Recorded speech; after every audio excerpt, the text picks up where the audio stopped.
Hey everybody, it's Kenyatta, just in case you didn't know who I was. But before I get started in my video, I just wanted to tell you, make sure you look below, that you subscribe, that you like, and you share this video so we can find more people like us around. I finished my first half marathon. Okay, that's my excitement. So December 15th, I finished my half marathon. I've never done anything like this in my entire life, ever. This was my first ever experience with anything like this. I can honestly say that it had its ups and it had its downs, but I finished. I started and I did not quit. That is the biggest thing for me. I trained for it. I got up in mornings, didn't feel like getting up to run, training. I did some speed work, not a lot, but I did some. Ran on off days, ran on work days, ran in slight rain. And I know my coach is watching this video and he's gonna laugh at me because I didn't run in heavy rain. So I'm just gonna tell you I didn't run in heavy rain. But it sprinkled and it light rained and it rained enough for me to get my shirt wet. So technically I ran in the rain. So that's what I'm going with. I did not go out in the monsoon and run. Most runners know that if it's lightning, that's really the only time you don't run in the rain. So it can be pouring buckets of rain and you still got to go. But I wasn't in a race. So I was like, okay, I'm good. But I would get up early. My routine usually consisted of my alarm goes off at 5:30. I get up. I drink a protein shake before I go run. I go run. Come back in. I eat breakfast. I get ready to go to work. Shower, get ready to go to work. Then I work. And so just depending on what coach had me training to do in the evenings, I may or may not have gone to yoga. I may have done some workouts that he had planned. So it was really interesting. It was definitely work. I don't care what anybody tells you, it was work. This was the most work I think I've ever put into something that I decided I wanted to do. If you don't know me, a little bit about me, I have a tendency to start things and not finish. If it gets hard, I stop. I'm not about to keep doing. I'm like, it's too hard, I quit. But I made a goal that I wanted to run a half marathon before I was 45. So I'll be 45 in August of this year. And I was like, why not? 2019 sounds like a good year to get this done.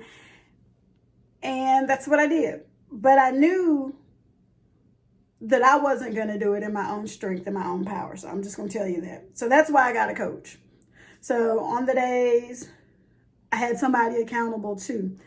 On the days where I didn't want to do it, I knew I had to give an accountability to coach.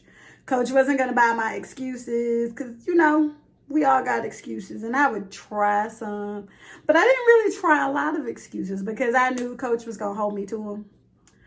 And then it got to a point where I didn't want to let coach down because coach was putting in time, effort, energy. He was sacrificing things in order to make sure that I was successful. So the least I could do was do what I was supposed to do. But had a good time. That was like my preview into that. But for race day, we got my friend Leah. You'll see her in the video.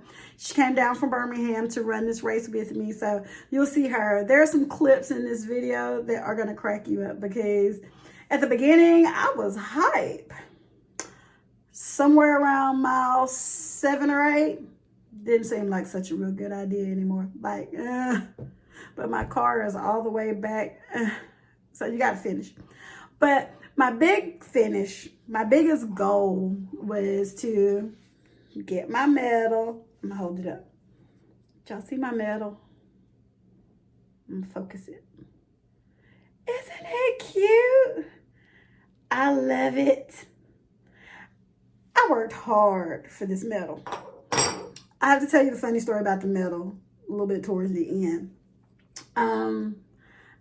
I did not think I could do this, but I did it. Like, I didn't think I was going to be able to do it. And it's like, as you're on the road, you start out running and you got a little bit of momentum and you're going. And I was like, okay, I got this. I got this. I got this. I don't got this. I got this. Like, you're real cool around the first 5 or 6 miles. I was actually in a pretty good headspace. I wasn't going this pace that I wanted to go. But I did. You know, I kept it moving. I had some challenges a couple of weeks before the run. Like, I worked 14 straight days. And then I had like an ankle injury a little bit. I twisted my ankle a little bit. So just trying to get that recovery time. So I kept going. So around mile 6 or 7, I started to get a little tired. But it wasn't like it was a different kind of tired. And afterwards, I realized that I hadn't fueled enough to be on the road as long as I was. My finish time was 4 hours, 13 minutes and 45 seconds. And I had fueled enough to be out maybe 2.5 to 3 hours. Had no idea it was going to take me 4 hours to get this goal met. So I did learn a few things. My coach ran with me, who is just awesome. I love Coach. Y'all are going to hear me talk about Coach. So y'all might just be okay. Get to know Coach, because he's going to be around for a long time. So you're going to always hear me mention him. But he ran with me. And he doesn't normally do that. So I'm just letting you know. That's not something that he does. But he did it with me. And he told me before the run started, he says, we're going to tell you some things, and you're not going to remember anything I said. And I was like, okay. Like, no, he said, I'm going to talk to you through this whole run. You're not going to remember anything. And the only thing I remember Coach telling me, I wasn't going to remember anything. I don't know anything else he said. I just remember him telling me, you're not going to remember anything I said. So I think that's hilarious. But I did learn, he did teach me about going to water stations when you get to your water stations, how to drink your water, how to drink your Powerade, like pinch your cups and sip like you pinch your cups. So you don't hold your cup and drink, you pinch your cups. I learned that. I also learned that you alternate your stations, water, next station, Powerade. Another thing that I learned was use the porta potty before you get started, if you can. If you can, do it.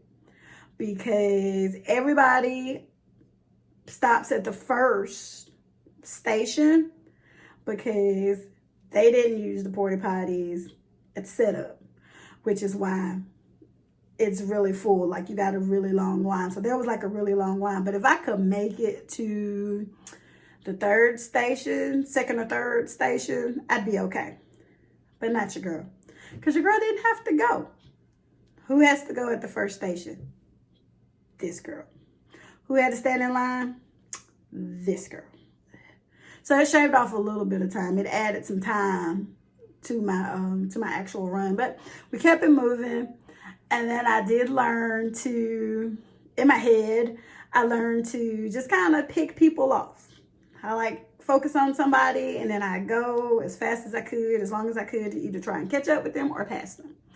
And that's basically how I spent most of the race. Until I got to a couple of complicated sections. I don't know if I've mentioned it in previous videos, but I was diagnosed with multiple sclerosis in 2008. And so heat and multiple sclerosis do not go together well. And it was an overcast kind of day, and it was really cool. And Coach and myself were hoping that I would be able to get moving on this run before it got hot. And that didn't happen. I got hot somewhere around mile 10, 10 or 11. So somewhere around that, I started crashing a little bit. I got hot. My body needed fuel. I'd eaten like 2 honey stingers and they were not, I mean, they were okay. The first one was good. It tasted like caramel. The second one, I don't know. I think it had like some banana mix in it. It was not tasty at all. So I didn't do it. I mean, I didn't do well. And it's like every time I ate a honey stinger, it's like something weird would happen to me. So I don't know if my equilibrium was off or if it wasn't, I didn't fuel enough or what was going on. But that was that part of the run. So everything after mile 10 was basically, let's just get to the finish line. Let's just get to the end. It was no more running. It was all walking. It's just, let's go. We gotta go. So I made it. When I got towards the end, like when I saw the finish line, I was like, okay, I gotta run across the finish line. This is the funny part that I was telling you about earlier about this medal. So I was running. I was like, oh my God, I was so tired. I was dead tired. I was tired. I was delirious almost. So when I crossed, well, I was coming towards the finish line. When I crossed the finish line, there was a lady and she was standing there and she had the medals in her hand, right? She had my medal in her hand, like ready to give me my medal. And this EMT comes out of nowhere and she's like, are you okay? I'm like, lady, I'm fine. Do you not see my medal? And she's like, no, but are you okay? Lady, I'm fine. My medal, my medal's like right there. My medal is, I'm fine. So she asked me the third time. And I looked at her with as much attitude as I could possibly have to someone who's near death. I'm fine. And coach was like, she's good. And so she moves and I'm just like, give me the medal. Just give me the medal. Because I earned that medal. I'll tell you the other funny part about that in a second. I know there are a lot of people. I'm on some blogs. I'm in some Facebook running groups. And you hear people say all the time, it's not about the medal, or I don't do it for the medal. I do it for this. I do it for that. And for whatever reason, everybody runs for whatever reason they want to run. This medal, this is why I ran. One, because I'm not supposed to be able to run. There are so many people who have been diagnosed with multiple sclerosis that they're not supposed to do this. My doctor was like, why are you doing this?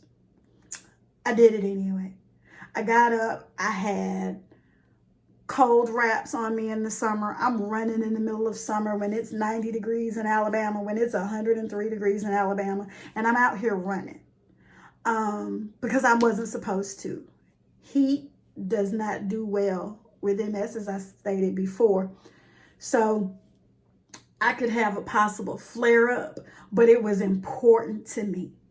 It meant a lot to me. So you may not mean, a medal might not mean anything to you because you didn't come in second or third place. You know, like people say you have to run and earn your medals and whatever. And we call it participation trophies. You know, people get a kick out of that. But I'm not supposed to be doing this. So if I got a finisher's medal, because I'm a finisher, I may not have come in first place, second place, or third place, or whatever. I think I was like 1,400 and something. Doesn't matter. I finished. That's how I look at it. I finished.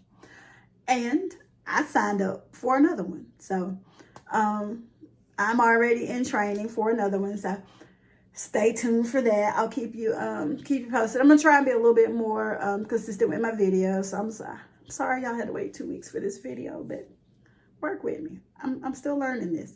But the other funny thing that I had to tell you before I show you all the clips and everything of what happened, they had it at the stadium, like the finishers party, all of that good jazz where you get your food and your post-race fun stuff. And I just got through running for 4 hours. I've been on my feet for 4 hours plus. And where's the food? Where is the food? The food is upstairs in the stadium. How do I get to the food? I have to walk upstairs. Gotta love it. Got to love it. That was the longest walk. My recovery time, once I got up the stairs, and I just immediately started grabbing food. It didn't matter at this point. I just grabbed food because I was like, I'm starving. So I got some food, got some beverages. I sat down, and I was good. I was still sore. But I was good. I accomplished it. And that means more to me than anything. Because I wasn't supposed to do it. I wasn't supposed to be able to do it. During the run, I even tried to talk myself out of it. Like, why would you do this? Like, I had to literally say to myself, you're not a quitter. You won't quit. There's nothing that you can't do. There's no reason you cannot finish this task in front of you. Like, I'm literally talking to myself. And I got Coach next to me, and he's like, you got this. You know, he's encouraging me. And it wasn't empty encouragement. So it was great encouragement. I mean, you know, he knew what I needed to hear. I'm so thankful for him because, you know, he knew what I needed. So that's the fun part about the run. I really enjoyed it. I would definitely do it again. I don't know if I would do this run again because, well, there are a few things that I was not prepared for. I was not prepared for the bridge. Right in front of the Beau Rivage, there's a loop. Your girl was not ready. I didn't know I was going to have to run up I-10. I just did. I don't know how I missed that. And I looked at the map. You know, when you pick up your race packet, I looked at it. Okay, so that's me. But I'll prepare a little bit better for the next one. I'm going to insert some footage. I know this is a little lengthy. If you made it this far, thank you for watching. Thank you for sharing. Thank you for subscribing. And I look forward to taking you along for the rest of this. We're going to have a couple of 5Ks and some 10Ks coming up. So you'll be able to hang out with me for those. Because I have a goal. I do have a goal that I want to run a 30-minute 5K. So that's one of my goals this year. So hang out with me. It's just the first of the year. We're going to see where it takes us. You guys have a good one.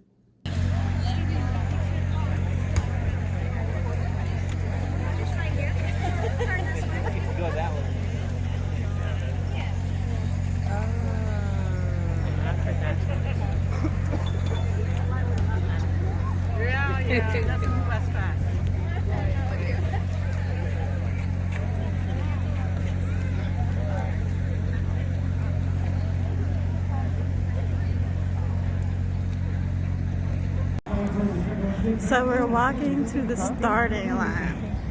Does this count against our race distance? So this is Coach. Hey, Coach. Hi. And this is Princess Leia. Princess Leia representing. So I'm back here in the back chilling. And we're walking towards the start.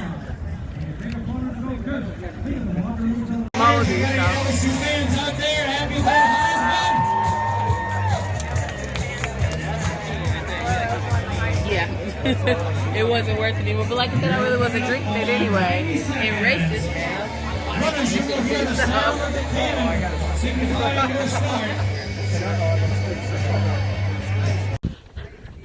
Okay, this Coach. And we're running. I gotta get faster, but I'm keeping it moving. But I'll check back in with you somewhere. What mile am I on, Coach? You're almost at mile 4. I'm almost at 4. So I'll catch you somewhere down the line. Okay. I'm past mile 7. Yep. I'm coming up on mile 8. I'm over this. This seemed like a really good idea at mile 1. It's not so much a good idea. But I'm not a quitter. There's no quit in me. I'm gonna keep it moving. So I'll see you in a few. I am. Great job. Thank you. Thank you. Where am I? Mile 10. Oh, I'm at mile 10. So, yeah. I only got, I don't know, 3.2. 3 point. I'm so glad Coach can do math. I can't do math right now. So, hold on, I'm gonna flip you around. I thought I was gonna flip them around.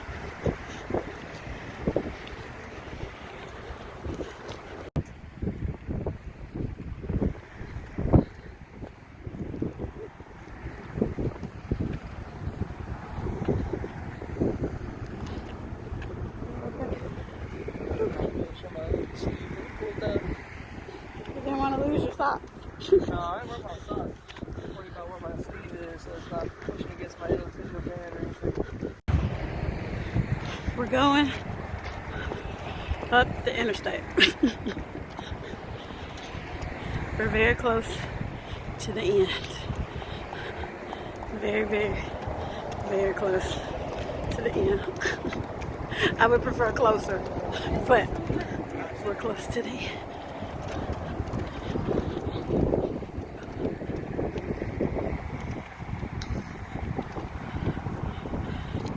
Say hey, Coach. Hey, Coach. Hey, Leah.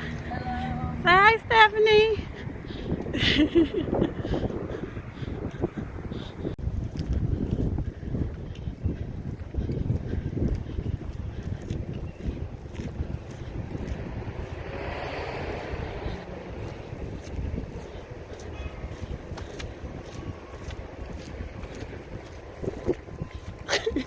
We're here. Okay. We're rolling. We're What's rolling. that in your hand, Kenyatta? What kind of sticker, girlfriend? Look at you. What are we about to do? What are we about to do? We're about to give it a place. Bam! All right, all right. Next to her. You Next to definitely her. put it on the posterior, whatever. Posterior, Posterior. On the booty of the car. the caboose. Come on. Make sure it's straight. Yeah. You gonna rub it in? Yeah. Rub it I in. go straight down now on that. Rub it No, you're in. good. Leave it. No. Rub it. Rub it. Straight down. Oh! Rub it. Oh, I Down. told you straight down. You didn't listen. Man, that's just like our coaching. That's our whole thing. We'll make it work. Exactly. You earned it, friend. Oh gosh. We'll get it. We won't, because we're not going to let her.